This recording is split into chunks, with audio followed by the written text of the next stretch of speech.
Olá, bom dia. Vamos começar a analisar os principais índices europeus pelo maior motivo de divergência neste momento na Europa, que é o DAX, na minha opinião.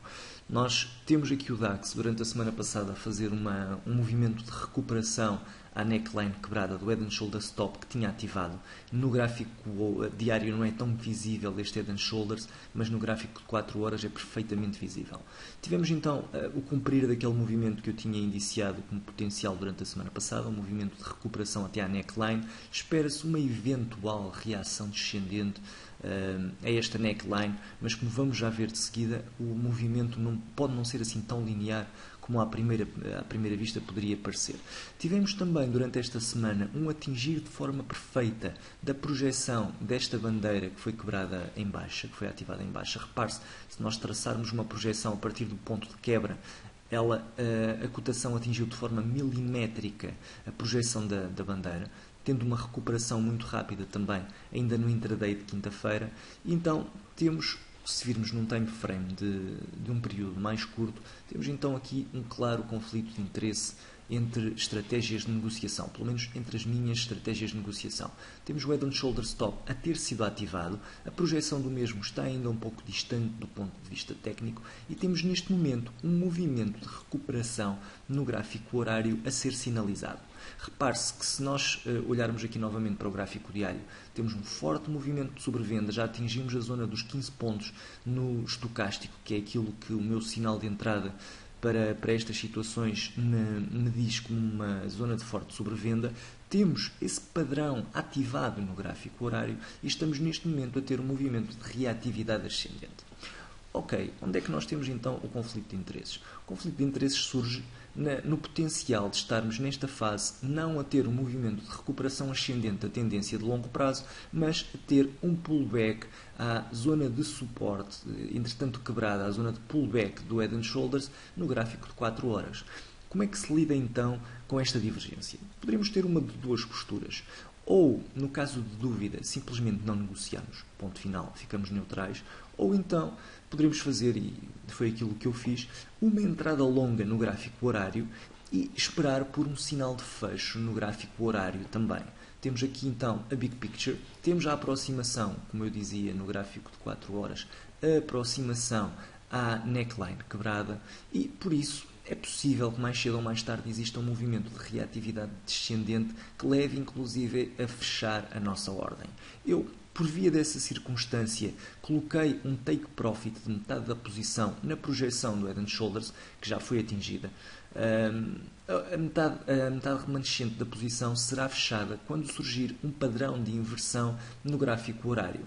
Isto não seria uma situação sequer se nós não tivéssemos a tendência do gráfico diário a prevalecer, que é uma tendência claramente ascendente.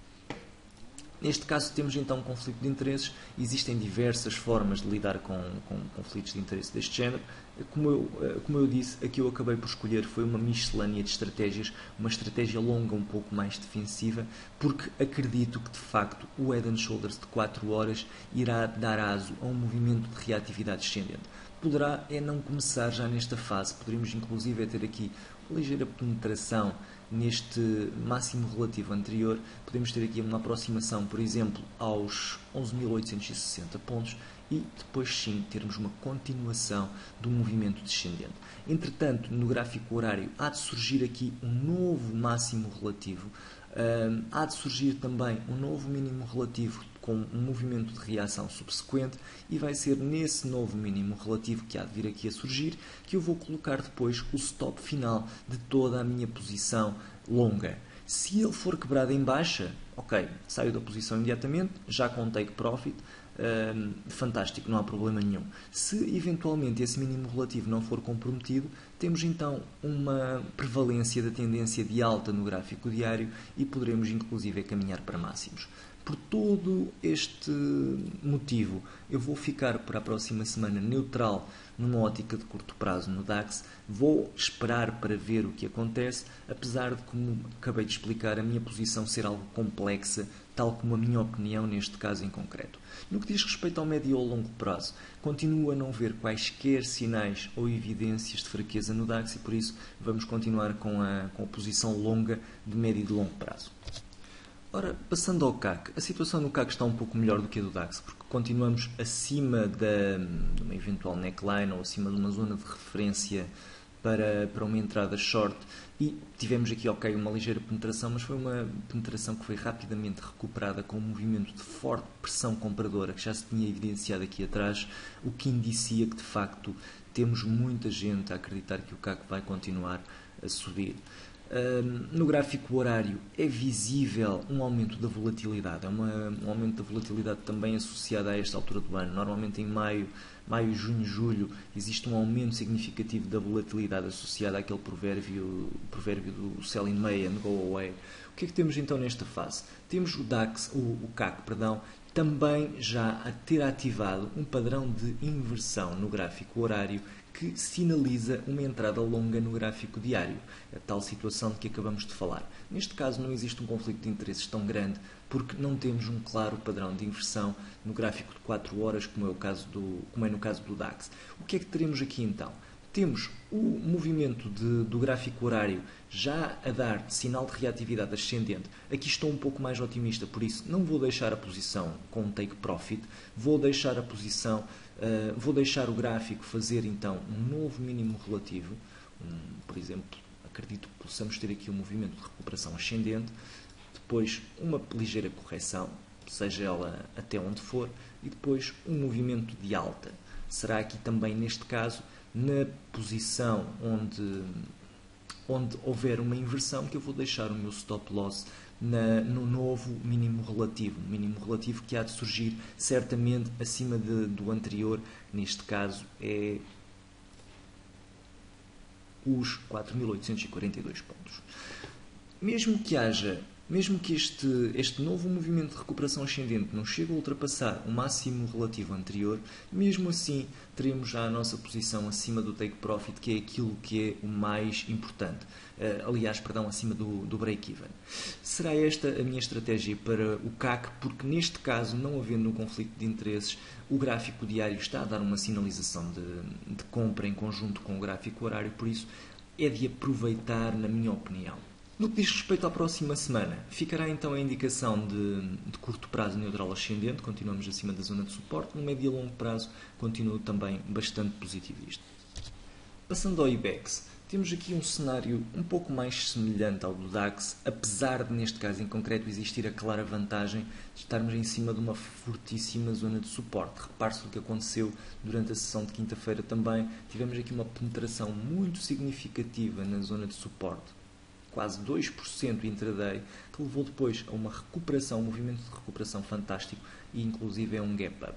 Neste caso em concreto, nós esperávamos durante a semana passada uma reação ascendente à tal zona de suporte, foi isso que aconteceu, acabou por concretizar-se e por isso o IBEX parece estar lançado para um movimento de recuperação. No gráfico de 4 horas e no gráfico horário, a situação não é assim tão clara, temos aqui uma preocupação da minha parte. Repare-se, nós temos, começando pelo gráfico de 4 horas, temos um Head and Shoulder Stop ativado.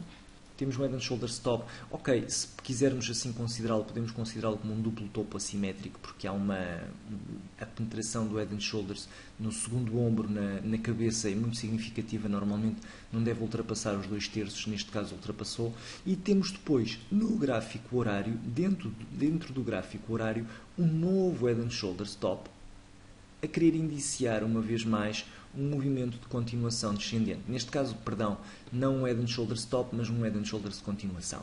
Tínhamos já tido na cabeça deste Head and Shoulders no gráfico de 4 horas um Head and Shoulders no gráfico de 15 minutos que já tinha dado aso a um movimento descendente. São demasiados Head and Shoulders. Quando assim é, eu normalmente fico preocupado. Infelizmente, para confundir um pouco as coisas, também aqui neste caso tivemos um movimento de recuperação iniciado aqui no gráfico diário pela entrada na zona de sobrevenda, que vai depois dar origem ao tal movimento de inversão no gráfico horário e que nos vai levantar aqui uma confusão significativa. Acabei por não entrar no IBEX, porque já o tinha feito no DAX. Neste caso, parece-me que é um pouco mais arriscado, dado um número enorme de sinalizações de inversão. É preocupante, de certa forma, por isso há que ficar atento à potencial inversão que pode aqui surgir. Ainda assim, se nós ultrapassarmos já na segunda-feira esta zona dos 11.460 pontos, 458, é bastante provável que tenhamos uma continuação do movimento ascendente, o que seria bastante positivo para o IBEX. Vamos esperar então também neste caso para ver. Na próxima semana ficarei também no IBEX neutral, nem ascendente nem descendente, simplesmente neutral. Vou esperar para ver. No médio e longo prazo, continuamos com o índice com uma forte prevalência ascendente, por isso continuo também bastante positivista. Terminando no PSI 20, temos aqui esta semana a continuação daquele movimento que eu tenho vindo a falar nas últimas semanas, um movimento que me parece ser de consolidação.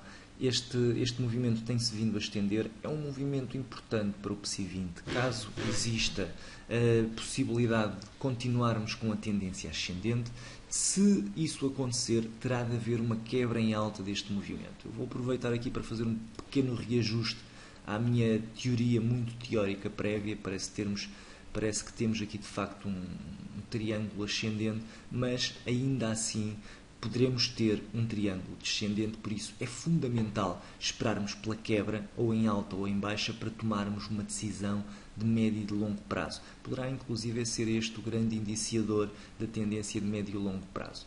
No que diz respeito ao curto prazo, neste caso em concreto, continuamos acima da zona de suporte, por isso eu vou continuar aqui no PSI 20 neutral ascendente para a próxima semana, apesar de, como dizia, podermos ter aqui uma aproximação à resistência diagonal e isso gerar um movimento descendente. É então uma semana de dúvidas que teremos pela frente na próxima semana. É importante que se mantenham atentos. Quem tem posições de curto prazo, é importante que as vigie e que vá atualizando a sua zona de stop, tanto longas como curtas, porque de facto poderá haver indícios de alguma volatilidade durante a próxima semana. Seja como for, curtos ou longos, que seja uma boa semana de negócios para todos.